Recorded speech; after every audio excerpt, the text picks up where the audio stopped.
سڵاو لە خوشکان و برایان هیوادارم هەمووتان باش بن. لێرەوە پەیامێکمێ بۆ هەموو ملەتی کورد بە تایبەتی خەڵکی شاری بۆکان.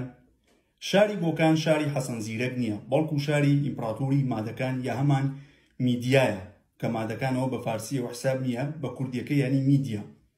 ئەوان 600 ساڵ پێش مەسیح بوون و بە ماوەی 150 ساڵ حکوومەتیان کردووە و پایتەختەکەیان شاری بۆکان بووە و منیش خەڵکی شاری بۆکان و لەنەوەی ئەوان وە سپاس بەخوای گەورە کە خەڵک بە ئیمپراتور بانگمەکە. بەڵام کابرایەکی وەک حەسەن زیرەک هیچ خزمەتێکی بۆ کورد نەکردووە. یەکەم شت گۆرانی بێژ بووە یا لۆتی یا مەشروبخۆر بووە و داوێن پیس بووە. بەڵام من بە 5 ڕێگا خزمەتم بە ملەتی کورد کردووە، بە خواناسی، بە هوشیاری، بە عیلم و زانست، بە فێربوونی زمانەکان و بە کۆمێدی. و 3000 ڤیدیۆشمێ بۆ خزمەتە خۆشەویستان توانتن چاو لێ بکەن.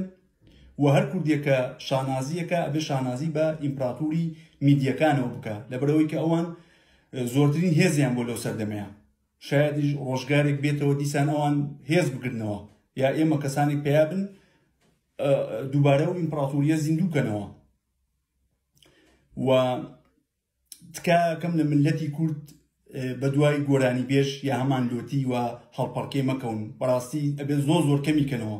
ئەوە سەبەب بووە کە ملەتی کورد ئەوە بە دوا بکەوێت و نەبێ بە دەوڵەت. هیوادارم هەمووتان لە خێر و بەڕەکەتدا بن لە ناوی یەشوعی مەسیح. ئەمین.